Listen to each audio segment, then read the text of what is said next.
बिस्मिल्लाहिर्रहमानिर्रहीम। अस्सलाम वालेकुम नाज़रीन इकराम, प्रोग्राम में आप सबका खैर मकदम है। मैं हूं आपके साथ अशफाक इसाक सत्ती। आज से तकरीबन 2 या 3 महीने पहले यानी कि 30 अप्रैल 2026 को एक एक्ट पास हुआ खैबर पख्तूनख्वा असम्बली से, और ये बेसिकली इख्तियारात, मुराद और इस्तेहकाकात का हक एक एक्ट था। और फिर ये 30 अप्रैल को मंजूर हुआ और 6 मई को इस पर गवर्नर ने दस्तखत किए। और आप ये सोचिए कि ये आज यानी कि 2 महीने गुजरने के बाद ये बिल मंजर-ए-आम पर लाया जा रहा है। इस बिल में है क्या, ये बड़ी इंटरेस्टिंग पॉइंट है। इसके अंदर, बिल के अंदर बेसिकली बताया गया है कि अरकान असम्बली और उनके शरीके हयात को ब्लू पासपोर्ट लेने का इस्तेहकाक होगा।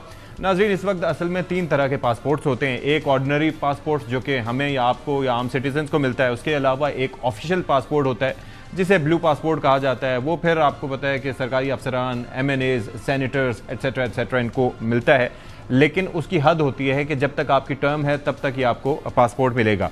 इस दफ़ा इन्होंने किया यह है कि अरकान असम्बली और उनके शरीके हयात को ताहयात ब्लू पासपोर्ट लेने का इस्तेहकाक होगा। फिर इसके अलावा वैसे तो मसावात की बात होती है, लेकिन अरकान असम्बली को अब यह भी कहा गया है कि टोल प्लाजों पर टैक्स की अदायगी से इस्तिस्ना हासिल होगा। फिर असम्बली कायमा कमेटी के इजलास के दौरान अदालत में हाज़िरी से इस्तिस्ना होगा।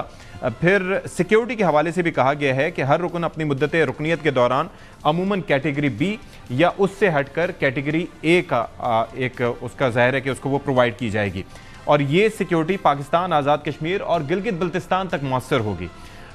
तो आप ज़रा अंदाज़ा कीजिए कि ये बिल एक ऐसा था कि जो असम्बली में पेश हुआ, और इस हवाले से जो समरी ऑफ द प्रोसीडिंग्स हैं यानी कि असम्बली की, वो थर्सडे 30 अप्रैल की वो यहाँ पर सामने है। उसके अंदर पहले तो इंट्रोडक्शन है और लिखा हुआ है कि introduction of Khyber Pakhtunkhwa provincial assembly powers, immunities and privileges bill 2026, mister Aftab Alam, minister for law, parliamentary affairs and human rights, introduce the above caption bill in the house, number 1। उसके बाद नंबर 5 पे ये लिखा हुआ है कि consideration and passage of the Khyber Pakhtunkhwa provincial assembly powers, immunities and privileges bill 2026 upon the motion of mister Aftab Alam. फिर उनका डेजिग्नेशन बयान किया गया है कि ये बिल किस तरीके से यहाँ पर मंजूर किया गया। इस पर अब आप ज़रा ये देखिए कि जब सवाल उठाया गया minister for information Khyber Pakhtunkhwa के जनाब शफी जान साहब से कि भाई ये क्या है, ये कैसे हुआ, तो क्या मासूमाना जवाब था उनका, ज़रा देखिए। कोई चीज़ नहीं है, और ना ही हमने ऐसा कोई बिल पास किया। हमने अभी तक एक प्रिविलेज ऐड नहीं किया, अलबत्ता माइनस जरूर हुआ है।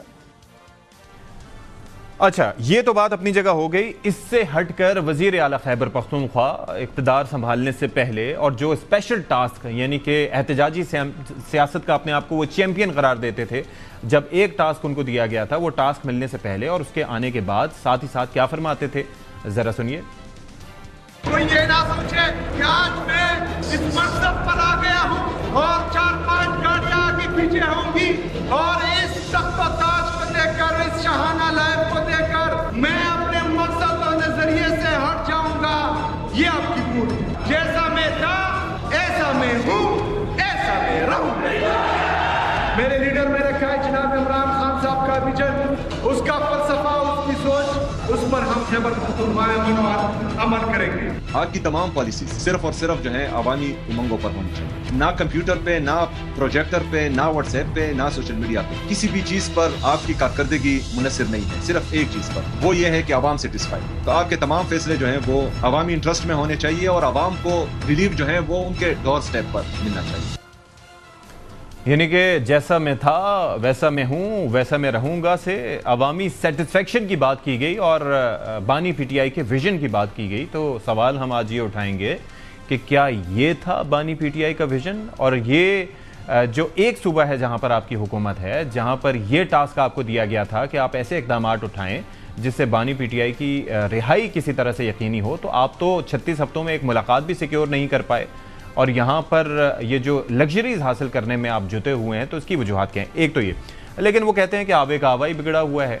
अभी कुछ दिन पहले हमने पंजाब की सूबाई असम्बली में देखा, वहाँ पर मरियम औरंगजेब साहिबा ने जो सवाल जब उनसे उठाया गया तो उन्होंने क्या कहा, हाँ भाई ख़रीदा है जहाज़।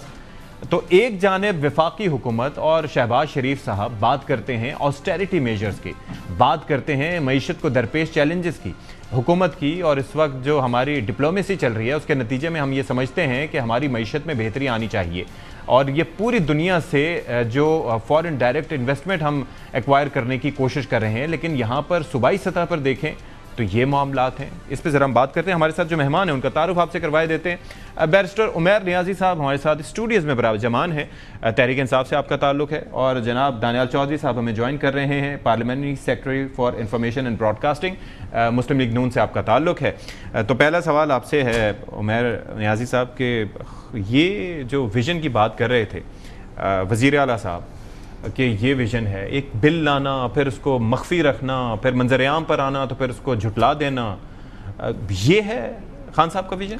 अच्छा देखें, कैसा मैं हूँ कैसा मैं रहूँगा इर्रेलेवेंट है। क्यों इर्रेलेवेंट है? जो आप पिन पॉइंट कर रहे हैं कि विज़न इमरान खान का है। अगर तीसरी दफ़ा खैबर पख्तूनख्वा में हुकूमत बन रही है, वो किसके विज़न पे बन रही है? वो उस शख्स के विज़न पे बन रही है जो प्राइम मिनिस्टर हाउस छोड़ के गया फ़कत एक डायरी और एक आधी पानी की बोतल हाथ में। तो अगर हम उसके विजन के फॉलोअर हैं तो जाहिर बात है कि इस तरह की चीज़ें देखें, ठीक है, उनको कंपैरिजन में ले आए सोशल मीडिया पे एक प्रोपेगेंडा है ना कि एक डायरी लेके गए। तोशा खाना कंपेयर कर लेना, अगर तोशा खाना की बात करें, let's stick to the point, I am not going there, जिन्होंने छोड़ा वो बात करेंगे तोशा खाना की। देखें, फिर कंपैरिजन करें पूरा डिटेल में, फिर खाली आप सिविलियंस तक तो नहीं कर सकते ना, you guys were supposed to be better. नहीं, देखें, तोशा खाना कोई चोरी तो नहीं है, क्या है तोशा खाना आपके गिफ्ट्स हैं। नहीं, उसको डिसाइड कर लेना आप, जो चीज दूसरों के लिए बुरी है वो अपने लिए कैसे अच्छी हो सकती है? बुरी नहीं, दूसरों ने चोरी की है, हम यही तो कह रहे हैं। हमें नहीं एतराज कि अगर नवाज शरीफ कोई चीज अगर लेके गए हैं तोशा खाना से, मगर अगर गाड़ी की एंटाइटलमेंट नहीं दी, मैं उसके ऊपर नहीं जा रहा, मैं उसके अंदर नहीं जा रहा कि किस तरीके से आपने एक चीज ली, फिर उसके बाद मार्केट में रेट लगवाए, फिर उसके बाद अपनी मर्जी से उसको बेचा, फिर उसके बाद उसका हिस्सा जो है वो जमा करा दिया। मैं उस पर नहीं जा रहा। मैं नहीं जा रहा कि घड़ी के साथ क्या हुआ, क्या तरीकेकार हुआ। मैं नहीं जा रहा कि हार किसने किस तरह से गायब किया। मैं इस वक्त इस पॉइंट पे बात कर रहा हूँ कि केपी हुकूमत जिसको अवाम के हुकूक की तर्जुमानी करनी चाहिए थी, वज़ीर आला साहब ने खुद कहा कि सेटिस्फेक्शन अवाम की होनी चाहिए, वो ऐसा बिल एक्ट की सूरत में पास कर रही है और छुपा भी रही है। अच्छा, क्यों? एक तो मैंने बुनियादी वो बात की कि इमरान खान का विजन किधर, ठीक है, जहां आप असेंबली टू असेंबली एक कंपैरिजन ड्रॉ करें, इस वक्त नेशनल असेंबली की क्या प्रिविलेजेस हैं, क्या आपने उनको देखा? वो गलत है। पंजाब असेंबली की क्या प्रिविलेजेस हैं? बात करेंगे वो दानियाल साहब से मैं पूछूंगा, हमें फिलहाल इसकी बताएं। बात है कि what's the justification here? Justification तो बनती नहीं है। देखिए, जस्टिफिकेशन किस चीज़ की? जब भी आपने किसी ऑफिशियल टूर पे जाना है तो वो तो एक ग्रेड 17 के अफसर का भी ब्लू पासपोर्ट बन जाता है। ब्लू पासपोर्ट तो कोई बहुत बड़ी चीज़ नहीं है ना कि जिसको हम कहें कि हमारे जैसे लोगों के लिए बड़ी चीज़ है और आम आवाम के लिए बड़ी चीज़ है कि यहाँ पर मसला ब्लू पासपोर्ट का सिर्फ नहीं है। यहाँ पर मसला ये है कि आप अपने और अपने स्पाउस के लिए ताहयात चाहते हैं कि ब्लू पासपोर्ट उनको मिल जाए, और ये एक्ट मंजूर हो चुका है। ये नेशनल असेंबली में ये चीज रिवायत मौजूद नहीं है। ताहयात है, ताहयात है। तो आप चाह रहे हैं कि जो काम गलत कर रहे हैं अगर नेशनल असेंबली में, तो ये इस ब्रॉडर डिबेट को स्टार्ट करें। बेशक बिल्कुल अगर करना है अक्रॉस द बोर्ड कहीं भी नहीं होना चाहिए। मैं तो कहता हूँ आप ये आईनी पिटीशन फाइल करें। केपी को तो इंस्टेड ये करना चाहिए था। मुझे दानियाल साहब की तरफ जाने, मेरा क्वेश्चन ये है कि केपी को तो ये करना चाहिए था जो सवाल आप अभी उठा रहे, कहीं नहीं होना चाहिए, वहां पर मंजूर करने के बजाय का जो स्टैंडर्ड है उसके स्टैंडर्ड पे पैरामीटर्स पे ये एक्ट नहीं उतरेगा। कितने मेंबर्स हैं केपी में? केपी की असेंबली के जितने हमारे 92 हैं, 92 हैं। आपकी मर्जी के बगैर वहां पर पास हो सकता था ये बिल? 54 नहीं हो सकता। मगर मैं कहता हूं खान साहब के विजन के मुताबिक कोई भी ऐसी चीज अगर आप कहें कि देखें इस वक्त अवाम की क्या मतलब ये हुआ कि सुहेल अफरीदी साहब और वहां के अरकान असेंबली खान साहब के विजन के अगेंस्ट जा रहे हैं। को मैंने नहीं देखा, आप भी कह रहे हैं मैं आपके सामने, मगर मैं आपकी जो आपने मनवन मुझे बात बता रहे हैं, मैं उससे एग्री कर रहा हूं। Daniyal sahab please bear with me. Free of charge accommodation in every circuit house, rest house, dak bungalow etcetera, ये एडिशनल प्रिविलेजेस हैं। Granting of 8 arms licences of non prohibited bore weapons for an gratis basis for lifetime, यानी कि उसकी payment नहीं करनी और 4 की payment करनी है। अच्छा, ऑल टोल टैक्सेस से एग्जेम्पशन। फिर आगे जी एक खुसूसी जो है वो यानी कि पर्सनल गाड़ी पे भी एक नंबर प्लेट लगेगी MPA की, ठीक है। फिर उसके बाद तमाम VIP लाउंजेस में एक्सेस और सारी चीज़ें। फिर सबसे बड़ा इशू ये है official passport and same facility for his and her spouse for life, membership of clubs of on the same terms and rates applicable to government officers. और फिर यह है कि personally used vehicle with tinted और darkened glasses. तो national assembly की ditto यही privileges हैं। तो ये आपको कह रहा हूं, तो ये across the खत्म board करवानी सारे- चाहिए थी। तो ये आप पाकिस्तान की कबाहतें हैं, मैं कहता हूँ ये सारी होनी चाहिए। यानी कि अगर वो देखें, आप लोग खैबर बजाय पख्तूनख्वा उनको की अपनी राह पे असेंबली चलाने ने- के- नहीं, तो अगर खैबर पख्तूनख्वा की असेंबली ने ये पास किया तो उन्हें ये रिविजिट करना चाहिए। ये ठीक। इमरान खान के विजन के मुनाफी है। जी दानियाल साहब, योर थॉट्स ऑन दैट कि ये तो मतलब क्या कमेंट करें? वो कहेंगे कि नेशनल असेंबली में भी यही चल रहा है, तो वो जो गलत ट्रेंड चलेगा वो हर तरफ चलता रहेगा। बिस्मिल्लाहिर्रहमानिर्रहीम, थैंक यू जी for having me on the show. देखें, यहाँ हम पहले अगर बात करें कि होना चाहिए या नहीं होना चाहिए, as a parliamentarian and as a third generation politician, I believe कि the security threats and all kind of threats और हर तरह की चीज़ें होती हैं, and if it is provided to other people, so should it be to the lawmakers. लेकिन इसके बाद इसी सांस में मैं एक चीज़ बात करूं कि आप जब धज्जियां उड़ाते हैं आइन की, आप जब पार्लियामान में आकर आइन को फाड़ कर स्पीकर के मुंह के ऊपर फेंकते हैं, जहां आप हजारों लाखों करोड़ों रुपया जो टैक्स पेयर्स का आप उसमें कमेटीज में बैठने के काबिल नहीं अपने आप को समझते, आप लेजिस्लेशन के ऊपर बात करना जरूरी नहीं समझते, जहां आवाम का फायदा है आप उसको बायकॉट करते हैं, और जब आपके जाती मफाद आते हैं, देखिए ये दोरा मेयार है जिसकी हम बार बार बात करते हैं। ये पार्लियामान में तो नहीं आएंगे, लेकिन जितने भी एक्स फॉरेन ट्रिप्स हैं उसमें जाने के लिए ये बहुत ईगर होते हैं। ये किसी भी कमेटी में तो नहीं आएंगे, लेकिन कमेटी के जरिए जो सरकारी गाड़ियां और वो मिलती हैं वो वापस करने नहीं चाहते ये। उसकी perks, privileges, security and policing जो है उसको ये वापस नहीं करना चाहते। देखें, इनका जो दोरा मेयार है ना, ये आपको इनके एक्शन से नजर आता है। ये एक नारे पे आए थे, वो था करप्शन का नारा, वो नारा था अवाम को अकाउंटेबिलिटी का नारा। सबसे करप्ट जमात ये निकली।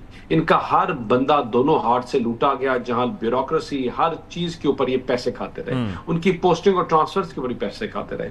मतलब इट इज अनफॉर्चुनेट। लेकिन आप बात करते हैं कि भाई कि हम जो हैं पहली तकरीर इनकी अगर आप याद करें कि हम यूनिवर्सिटी बनाएंगे, प्राइम मिनिस्टर हाउस को, गवर्नर हाउस को हमने पता नहीं क्या बनाना है, किस जगह पे हमने बच्चों के लिए कॉलेजेस बनाने हैं, all those were just fake promises. लेकिन मुझे एक चीज बताएं, हम एक जानिब अगर हम मरकज की बात करें दानियाल साहब, तो यहाँ पर एक नारा लगता है ऑस्टेरिटी का। वजीर आजम पाकिस्तान ऑस्टेरिटी का नारा लगाते हैं, लेकिन ना पंजाब में इस पे अमल होता है। वहाँ पर 12 अरब का जहाज खरीद के कह दिया जाता है कि जी खरीद लिया जहाज, हाँ भाई खरीदा है जहाज। वहाँ पर वफाक और पंजाब असम्बली में ऐसे ही मुराद तनख्वाहों और सिक्योरिटी के बिल भी पास होते रहते हैं। अगर हम इस असम्बली की बात करें तो यहाँ पर अपोजिशन और हुकूमत सारे के सारे एक पेज पे नजर आते हैं। तो ये मुफादात की बात जहां पर आती है तो वहां पर सारी सियासी जमातें एक हो जाती हैं, ऐसा क्यों? देखें, जहां तक मफादात की बात है, जहां तक इनकी बात है कि देखें, आपका कोई भी जो बिल पास होता है वो in the light in the lieu of जो नेशनल असेंबली के बिल्स होते हैं उस पर होता है। उसमें I think it's very evident कि जितनी भी प्रोविंशियल असेंबलीज हैं उनके जो blue passport, perks and privileges हैं, till the point they are appointed and till the point they are on the seat, वो उसी चीज के होते हैं। तो आई डोंट थिंक सो कि पहली चीज कि इसको इन्फोर्स किया जा सकता है जब तक इसको नेशनल असेंबली से पास नहीं होता। सेकेंड ऑफ ऑल, देखें, पर्क्स एंड प्रिविलेजेस जो है, जब हम ऑस्टेरिटी मेजर्स की बात करते हैं तो पीछे हमने ऑस्टेरिटी मेजर्स किए तो सबका फ्यूल कट हो गया, सबने, अगर जिसको 2 गाड़ियां दी गई थी उनकी सबकी वापस कर दी। जब हम जहाज की बात करते हैं तो वो जहाज जो है तो it is not being used. देखिए, safety, security and everything is a life, and अगर कोई जहाज आता है दैट इज नॉट। मेरी बात सुने दानियाल साहब, जाहिर है कि वो कहते हैं बात निकलेगी दूर तक जाएगी। वो जहाज जो है यहाँ पर 1.4 ट्रिलियन के आपने लेवी के मद में वो चार्ज कर लिया, और आप बात करें फ्यूल कार्ड हाफ करने की, गाड़ी एक वापस करने की। पंजाब की ब्यूरोक्रेसी को जिस तरह से नवाजा जा रहा है कि 4800 सीसी गाड़ी एक के पास है, 2800 सीसी एक दूसरी गाड़ी, फिर तीसरी। तो ये तो मतलब ऑस्टेरिटी मेजर्स तो लगता ही यही है कि सिर्फ दिखावे के लिए हैं। दर हकीकत तो मतलब ये कि अवाम से ही वो एटीएम लगा के लूटा खसूटा जा रहा है। अगर आपने देखने हैं, इट इज अनफॉर्चुनेट, तो ब्यूरोक्रेसी के पास ही होते हैं। सियासतदानों के पास क्या पर्क्स एंड प्रिविलेजेस हैं, मुझे बताएं। क्या मतलब एक 1800 सीसी आपने गाड़ी दे दी है, ठीक है ना, जिसको इस्तेमाल करें, कम करें, ज्यादा करें, apart from car what other privileges do they have? मतलब इक्वल टू नन, ठीक है ना। आप जो उनकी तनख्वाह देते रहे सालों साल से, उससे तो कहीं ज्यादा लेजिस्लेटर्स जो हैं, I am personally privy to a lot of people. मेरे वालिद साहब सेनेटर रहे फॉर इयर्स एंड डेकेड्स। जी जी। अच्छा, मुझे ये बताएं बैरिस्टर साहब कि अब एक सिलसिला ये है कि एक जानिब तो चलें बात हो रहे, मीडिया पर इस बिल की कॉपियाँ और तफसीलात मौजूद हैं और सारे मसाइल, सारी चीज़ें सामने आ चुकी हैं। शफ़ी जान साहब उसकी तरदीद कर रहे हैं कि ऐसा कुछ हुआ ही नहीं, तो इस पे कन्फ्यूजन क्या है?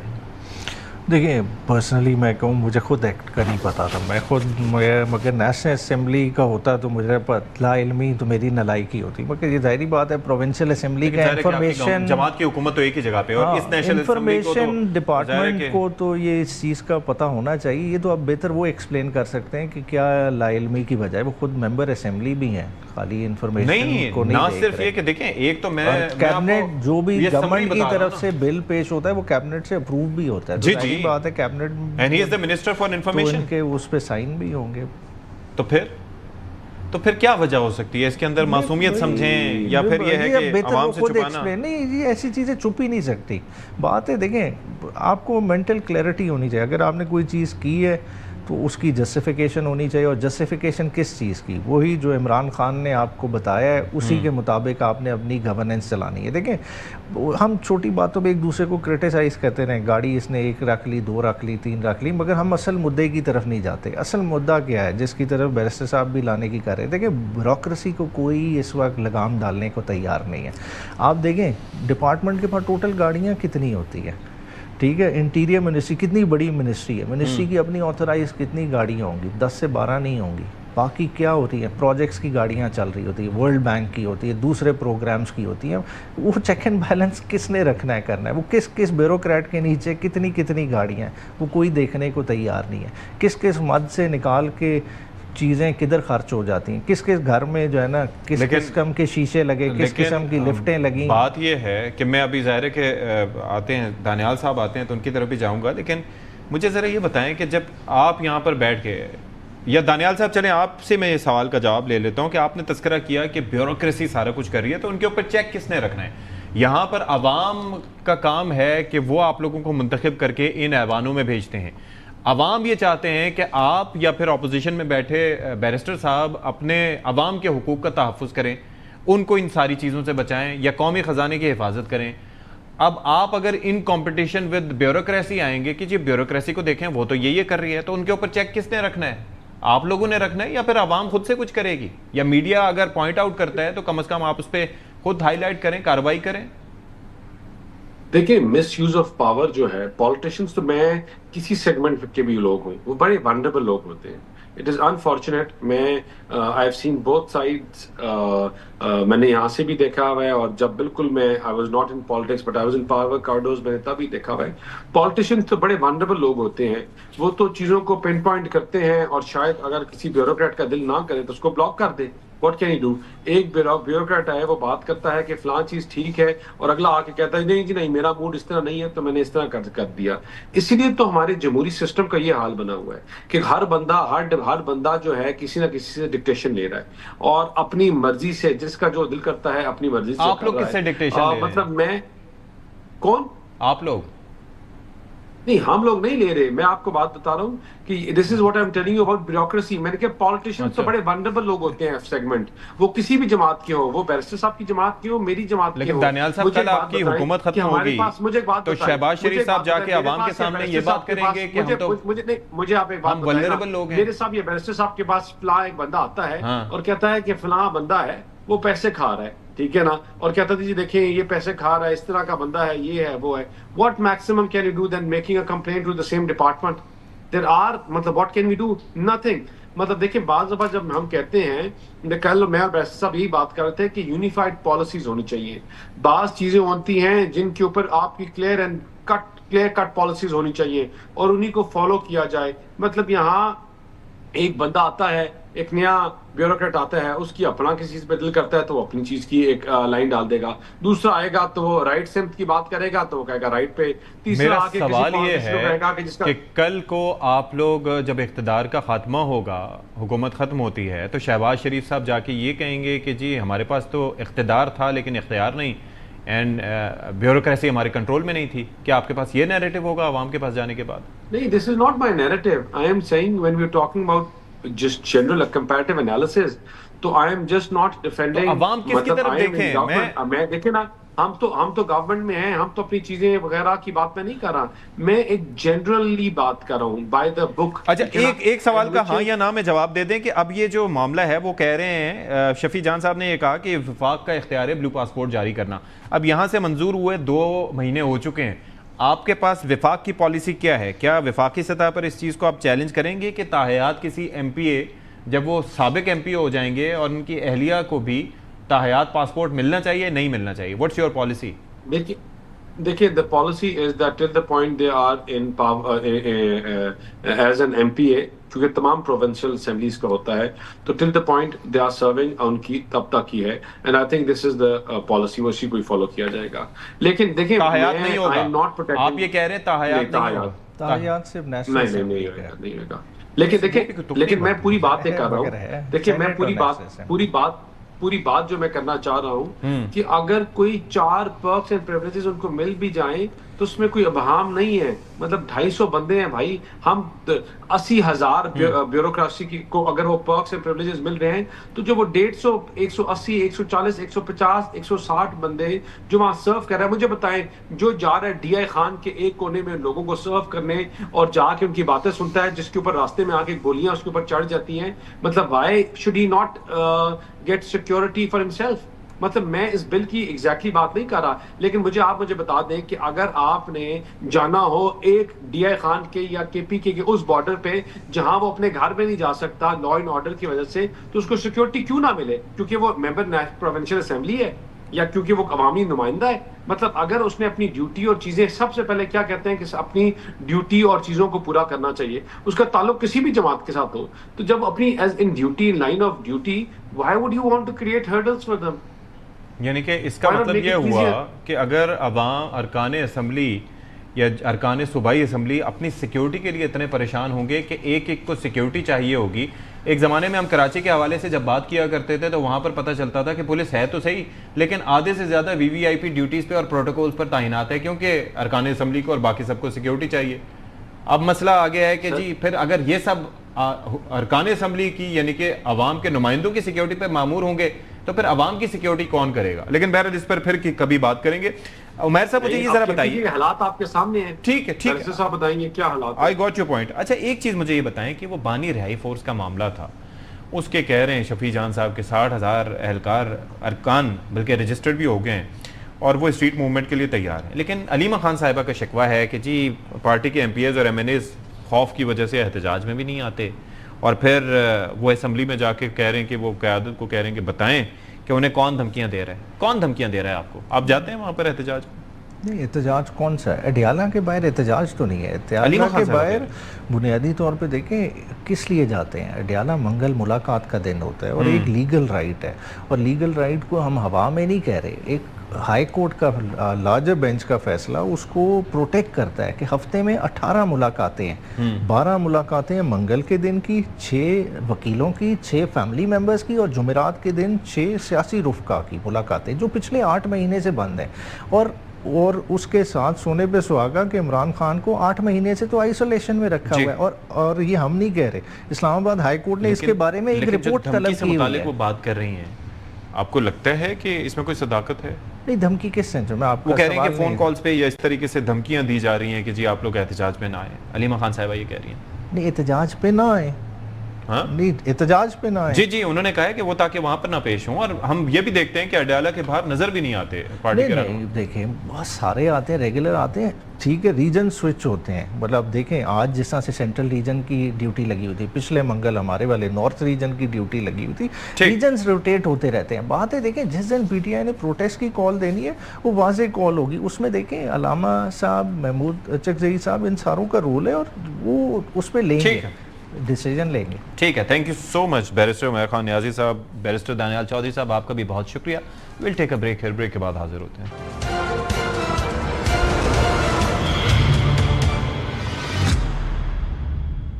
Welcome back. अब जरा बात करते हैं बलूचिस्तान के मामले में। पाकिस्तान का रकबे के लिहाज से सबसे बड़ा सूबा और एक ऐसा सूबा जिसके बारे में हम देख रहे हैं कि आजकल वहाँ पर सूरत हाल ख़राब होती जा रही है।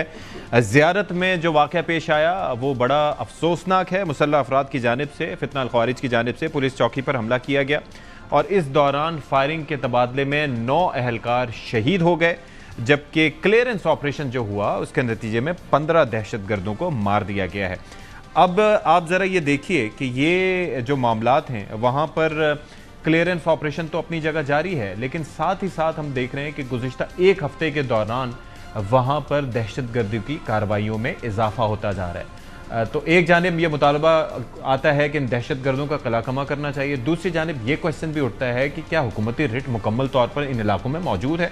तो इसी पहलू पर बात करेंगे। Major general retired Zahid Mahmood साहब हमें ज्वाइन कर रहे हैं। Sir, thank you so much for your time. और साथ ही साथ हमें ज्वाइन करें बाबर यूसुफजई साहब, मुआविन खुसूसी बराए दाखिला, बलूचिस्तान हुकूमत से इनका ताल्लुक है। बहुत शुक्रिया आपका भी। तो बाबर यूसुफजई साहब, कल भी आपसे बात हो रही थी, तो जाहिर है कि आप कह रहे थे कि बलूचिस्तान के एक जगह पर हुकूमती रिट मौजूद है। हुकूमती रिट मौजूद होने के बावजूद अगर 3 जगहों पर एक हफ्ते के दौरान ये वाक़यात पेश आते हैं, वज़ीर आला के अपने भाई को टारगेट करने की कोशिश की जाती है, तो फिर ये रिट के हवाले से हम क्या कहें? बिस्मिल्लाहिर्रहमानिर्रहीम। देखें जी, इसमें तो कोई दो राय ही नहीं है कि अल्हम्दुलिल्लाह बलूचिस्तान के कोने कोने पर एक इंच पर सूबाई हुकूमत की और रियासत की रिट कायम है। ये जो अटैक्स हो रहे हैं, ये अटैक्स अफगानिस्तान से हो रहे हैं। आजकल अफगानिस्तान से दरअंदाजी बहुत ज्यादा हो गई है। सरहद पार से दहशतगर्दी बहुत ज्यादा बलूचिस्तान में हो रही है। रात को भी देखें, हमारे जवानों ने फितनतुल खवारिज का भरपूर मुकाबला किया और आखिरी गोली तक वो दहशतगर्दों से लड़ते रहे। आज सुबह क्लियरेंस ऑपरेशन में हमारी सिक्योरिटी फोर्सेज ने 15 जो फितनतुल खवारिज के दहशतगर्द थे उन्हें जहन्नुम वासिल किया। अफगानिस्तान इनका बहुत बड़ा फैसिलिटेटर है। ये इंडियन प्रॉक्सीज हैं, इंडियन के पेड एजेंट हैं। इंडिया इन्हें पैसा दे रहा है, इंडिया इनको असला दे रहा है, हथियार दे रहा है। नेटो का $8 बिलियन का असला जो नेटो अफगानिस्तान में छोड़कर गया था, आज वो पाकिस्तान में और बलूचिस्तान में दहशतगर्दी में जो है इस्तेमाल हो रहा है। कल देखें, कोर कमांडर कॉन्फ्रेंस का जो अलामिया आया है उसमें भी यही कहा गया है कि अफगानिस्तान से जो इन्वॉल्वमेंट है वो बहुत ज्यादा है। हम आर्मी फोरम पर भी इस मसले को उठा चुके हैं। ऑपरेशन ग़ज़ब-ए-लिल हक़ भी शुरू है। बलूचिस्तान के जो पहाड़ हैं वो बहुत दुश्वार गुजार पहाड़ हैं। एक पहाड़ी सिलसिला है जो अफगानिस्तान के साथ कनेक्ट होता है। ये दहशतगर्द उस पहाड़ी सिलसिले से जो है बलूचिस्तान में पहुंचते हैं और इस तरह की कार्रवाइयां करते हैं। जहां तक हुकूमत का ताल्लुक है, देखें, हुकूमत तो अपनी सिक्योरिटी फोर्सेस के शाना बशाना खड़ी है। हम हमेशा कहते हैं कि फ़ौज पाकिस्तान हो, FC हो या पुलिस हो, उन्हें जो भी हथियार चाहिए, उन्हें जो भी ट्रेनिंग चाहिए, उन्हें जो भी फंड्स चाहिए, हुकूमत उन्हें देने के लिए तैयार है। ऑलराइट जी, जनरल साहब जरा समझाइएगा ये जो मसला है। कल कोर कमांडर्स कॉन्फ्रेंस में भी इसका तस्करा हुआ। ज़ेर तसल्लुत जो अफ़गान रजीम के इलाके हैं उनसे पाकिस्तान में टेररिज्म जिस तरह से एक्सपोर्ट होता है उस पर कंसर्न्स का इजहार भी किया गया और उससे निमटने के लिए अज़्म का इजहार भी किया गया। मेरा सवाल यहाँ पर यह है कि ये जो वाक़यात हो रहे हैं इस सूबे से मुताल्लिक जब ब्रीफिंग्स होती हैं उसमें बताया जाता है कि यहाँ पर नेशनल एक्शन प्लान की इम्प्लीमेंटेशन भी हो रही है, प्रोविंशियल एक्शन प्लान की इम्प्लीमेंटेशन भी है, लेकिन साथ ही साथ जो सूबाई हुकूमत की कमिटमेंट है उस पर भी बात होती है। लेकिन मैं ये देखता हूँ कि यहाँ पर जो लोग आके कार्रवाइयाँ करते हैं, आपको लगता है कि इसके अंदर मकामी सहूलतकारी का भी कोई एलिमेंट अपनी जगह मौजूद है? क्या उसके बगैर ये वारदातें हो सकती हैं? जी, thank you very much Ishfaq sahab for having मी, और बाबर साहब को भी मेरा बहुत सलाम। देखिए, ये जो एप्लीकेशन है बलूचिस्तान के अंदर, ये थोड़ी सी डिफरेंट है from Khyber Pakhtunkhwa application. Okay, simple terms में कहूँगा, खैबर पख्तूनख्वा में इशफाक साहब इज अ टेक्टिकल लेवल की तकरीबकारी कह लें या जो टेररिज्म कह लें। अच्छा, यहाँ पे it is a strategic in nature. Of course common है, इंडिया वहाँ पर भी एप्लीकेशन है, यहाँ पर भी है। और कल कोर कमांडर जो कॉन्फ्रेंस हुई उसमें जो कम्युलेटिव इफेक्ट कर रहा है इंडिया अदर देन टेररिज्म, जो एक अनरेस्ट पैदा करने की कोशिश कर रहा है, वो टेक ओवर कर लेता है सोशल मूवमेंट्स को, सोशल डिसरप्टिव मूवमेंट में कन्वर्ट करता है। लाइक BYC इन बलूचिस्तान, PTM आपने पहले देख ली, और अभी आपने कश्मीर एक्शन कमेटी देख रहे हैं। तो बलूचिस्तान में of course it is strategic in nature है, लेकिन इसके जो रिस्पॉन्स है ये सिर्फ एक सूबाई हुकूमत की रिस्पॉन्सिबिलिटी नहीं है, ये हम सब की रिस्पॉन्सिबिलिटी है। आप मेनली जो बाहर के अवामिल तो हम सबको पता है जी, इंडिया की इन्वॉल्वमेंट और ये जो अफगानिस्तान ऑक्युपाइड टेरिटरी है तालिबान की, वहाँ से जो चीज़ें हो रही हैं, इसका नेक्सस है। There are few other countries also which are involve, let there be no doubt, past में भी रही हैं, आज भी हैं। ईरान की सिचुएशन की वजह से लोग ट्रांजिट कर गए हैं, बट सब अफगानिस्तान में बैठे। अब जो तश्कील बलोचिस्तान में आज आती है, अगर वो 10 बंदों की तश्कील आ रही है तो 2 में भी BLA BRA के 1-2 होंगे, बाकी 7 से 8 जो है वो TTA के, TTP के या अदर जो फितराल खवारिज के लोग हैं वो उस पर शामिल हो रहे हैं। तो एक होलसम एक फ्रेंचाइज का एक्शन हो रहा है विदाउट एनी ऑब्जेक्टिव। तो इसको लड़ने के लिए आपको एक नेशनल अप्रोच करनी होगी।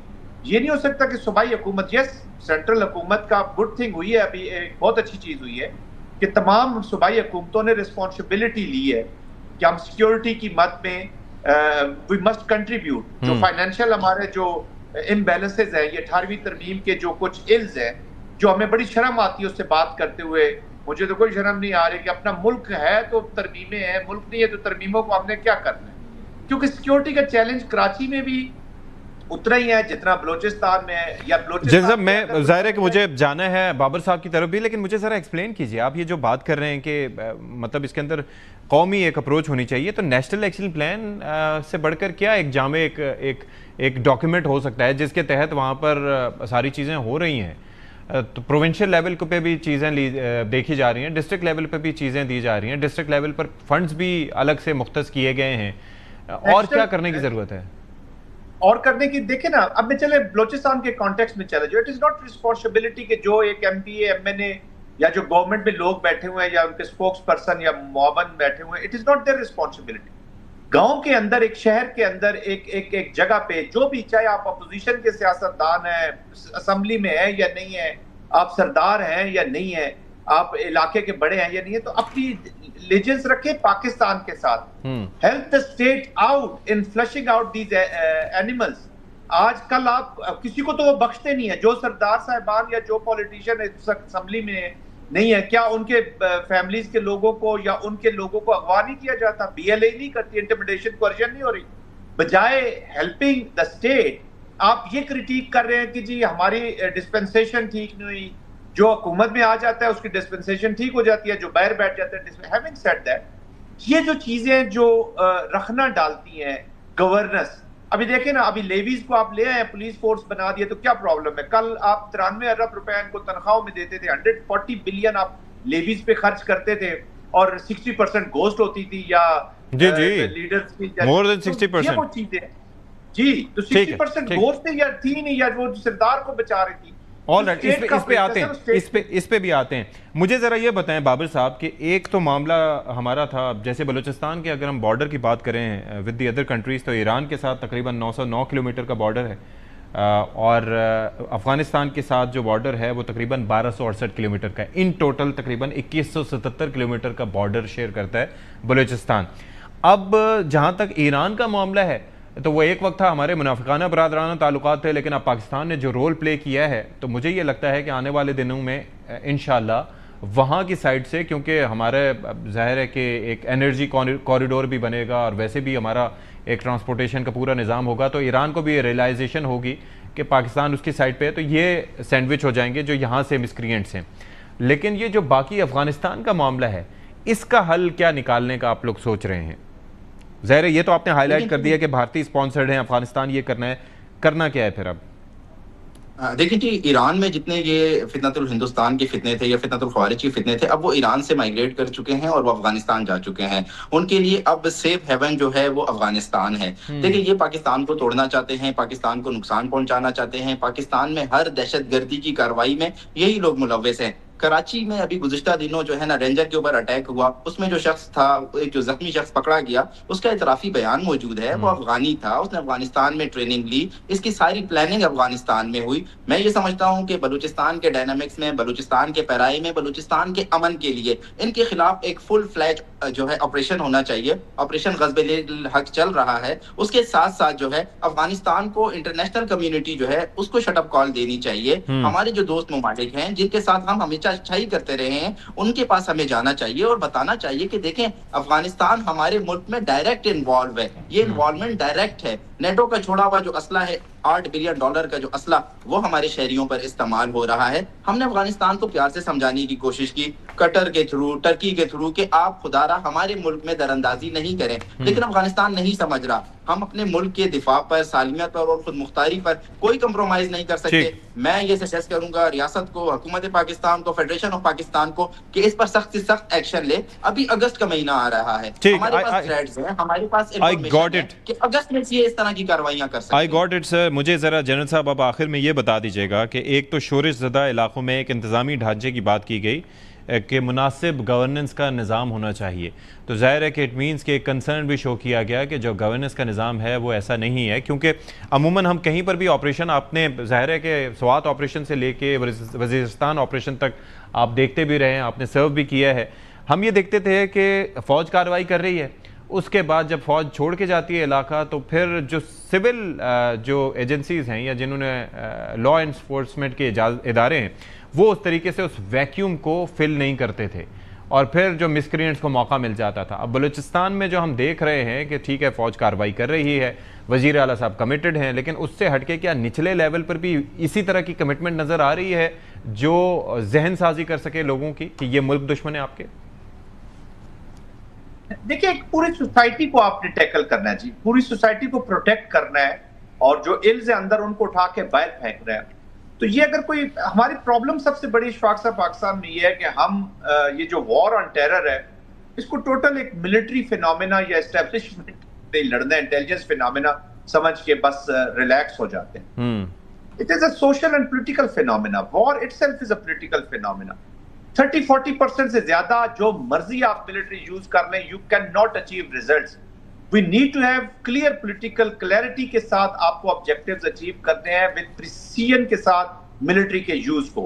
अगर आप मिलिट्री को यूज करते रहेंगे और पॉलिटिकल क्लैरिटी नहीं होगी, गवर्नेंस की क्लैरिटी नहीं होगी, तो क्या होगा? क्यास, नथिंग एल्स। वो नहीं हो सकता। तो ओनरशिप आपको सबको लेनी होगी। इट इज नॉट कि सूबाई हुकूमतों ने ये करना है या ABCD, this is our responsibility. ठीक है, जो स्टेट के साथ जिससे भी आइन के साथ जुड़ा हुआ है वो पाकिस्तान के साथ उन्होंने ओनरशिप लेनी है। ठीक, I got your point sir, thank you so much for your time general Zaid साहब और बाबर यूसुफजई साहब, आपका भी बहुत। Will take a break here, break के बाद हाजिर होते हैं। Stay with us.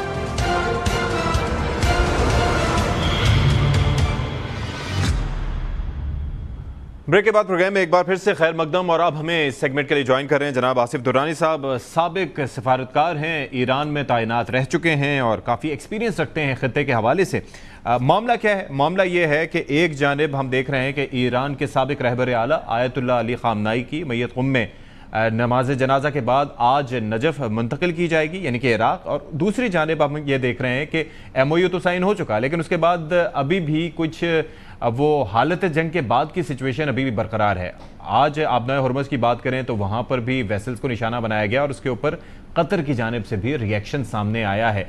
फिर हम इसी असना में ये बातें भी सुन रहे हैं कि जो मुज़ाकरात हुए अब उनका अगला दौर पाकिस्तान में भी हो सकता है। तो फिर इसके साथ साथ नेटो का स्टेटस क्या होगा आगे? सदर ट्रंप आप जानते हैं कि इससे मुतालिक क्या बयानात दे चुके हैं, उनकी सोच इससे मुतालिक क्या रही है, आगे ये इत्तेहाद चलेगा या नहीं, इस पर भी हम बात करेंगे। दुरानी साहब, सबसे पहले thank you so much for joining us. ये ज़रा फरमाइएगा कि जो इस वक्त खित्ते की सूरत हाल है, इस वक्त एक जानिब आप देख रहे हैं कि ईरान में तारीख रकम हो रही है, यानी कि जिस तरह से कहा यह जा रहा था कि ये वो रजीम है जिसको ख़त्म करने के लिए अमेरिका ने जंग मुसल्लत की, और आज यहाँ पर जो प्रोसेशंस हो रहे हैं, जो इवेंट्स हो रहे हैं, जो तादाद है वहाँ पर आवाम की, जो आवाम का गम गुस्सा है, वो एक नई तारीख रकम कर रहा है। एक तो इस पहलू पे आपकी राय। दूसरा, ये आबनाए हुर्मुज़ 60 दिन तक तो उसूलन यहाँ पर कोई मसला ही नहीं होना चाहिए था, लेकिन वहाँ पर हम देख रहे हैं कि अभी भी जहाज़ों को निशाना बनाया जा रहा है ईरान की तरफ से। इल्ज़ाम ईरान पे है, कतर ईरान का नाम ले रहा है, और कतर आपको पता है कि it's one of the mediators. तो फिर ये मामला कहाँ जाते हुए दिखाई दे रहे हैं आपको? जी, जहाँ तक आयतुल्लाह ख़ामेनी का जो फ्यूनरल है वो फ़कीदुल मिसाल है, उसका कोई जो है सानी नहीं है। खुद इमाम ख़ुमैनी की जब डेथ हुई थी 89 में, ये उससे कई गुना बड़ा प्रोसेशन है। फ्यूनरल का नमाज जनाजा भी अदा की गई। मेरे ख्याल में इससे बड़े नमाज जनाजा मेरे ख्याल में कहीं दुनिया में नहीं हुई होगी। और ये एक बड़ा क्लियर मैसेज था ईरान की तरफ से दुनिया को और अपने ही मुखालफिन जो ईरान के अंदर हैं या बाहर, के लिए भी ये मैसेज था कि लोग जो हैं उनके साथ हैं। तो ये तो आप ये समझें कि इसका जो इमीडिएट जो इम्पैक्ट है वो आपके सामने आ जाता है। जहाँ तक इसकी बात है स्टेट ऑफ हॉर्मस की बात है, ये देखिए ये एक स्टैंड अलोन इशू नहीं है। स्टेट ऑफ हॉर्मस अमेरिका की तरफ से उनके खिलाफ वर्जियाँ हुई हैं, उनके ईरान के जहाज़ों पे हमला हुआ है और ईरान ने भी उसका जवाब दिया है। तो इसलिए अभी आप ये समझें जो इस्लामाबाद MOU साइन हुआ है, लेकिन अभी उसके बाकियात या उसकी जो डिटेल्स हैं वो अभी तय होना बाकी है। इनमें से एक मुलाकात जो है 11 जुलाई को मुमकिन है, उसका इम्कान है इस्लामाबाद में। वो टेक्निकल लेवल टॉक्स हैं, उसमें मुख्तलिफ इशूज़ हैं, उनको बात किया जाएगा, जिसमें ईरान के फ्रोजन एसेट्स हैं, ईरान पे जो आयद पाबंदियाँ हैं, तहरीमात हैं, यानी जो सैंक्शंस हैं, वो बात होगी।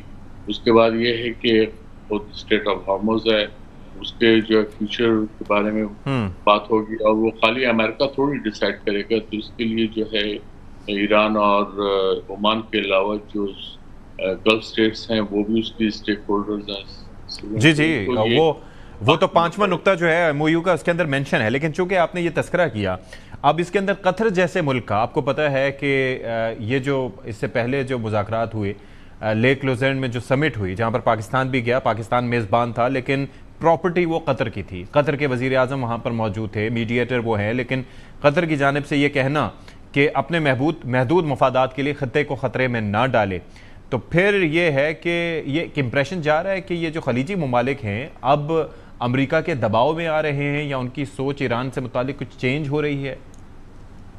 मैं नहीं समझता हूँ, क्योंकि कतर के तारीख़ी तौर पे अभी रिसेंट हिस्ट्री में भी अगर आपको 2016 में जो कतर के प्रॉब्लम हुआ था सऊदीया के साथ, UAE के साथ, तो ईरान कतर के साथ खड़ा था तुर्की के अलावा। तो उनके आपने ये भी देखा कि ये ईरान ने कतर में जो है निशाना बनाया, अमेरिकन बेसिस को अगर से बनाया, लेकिन ये है कि कतर का जो ईरान के साथ रवैया और ताल्लुकात हैं वो बहरहाल वो मैच्योर हैं, इसलिए आप ये नहीं कह सकते कि वो कोई उनके दरमियान कोई नाचाकी हो जाएगी। और फिर ये बयानबाजियां होती रहेंगी। आपने प्रेसिडेंट ट्रंप को भी देखा, अभी भी वो सर के बयान दे रहे हैं और उसके जवाब में ईरान ने भी दिया।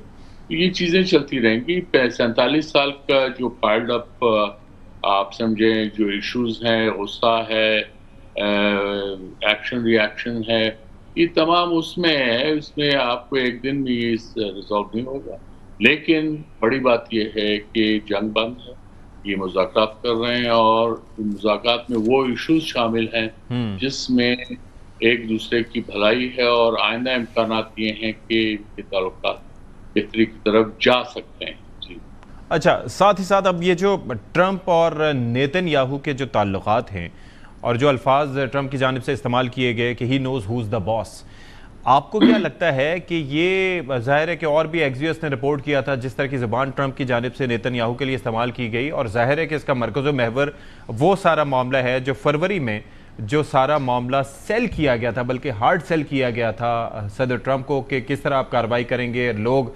एकदम इख्तिदार पे काबिज हो जाएंगे और हॉर्मोज़ आपके कंट्रोल में आ जाएगा सारा कुछ। तो शायद उसी बुनियाद पर जो एम्बेरसमेंट हुई अमेरिका को, तो गुस्से में हैं सदर ट्रंप नेतन्याहू पर। फिर जो सीज़ फायर की खिलाफ वर्जियाँ आपको पता है नेतन्याहू की जानिब से की जाती रही, लेकिन क्या आपको ये लगता है कि ये इंडिकेट करता है कि सदर ट्रंप के ताल्लुकात नेतन्याहू से ख़राब हुए हैं या इसराइल एज ए स्टेट से ताल्लुकात ख़राब हुए हैं? देखिए, इसराइल एज ए स्टेट तो मुश्किल है और वो ट्रंप साहब उसको अफोर्ड भी नहीं कर सकते हैं।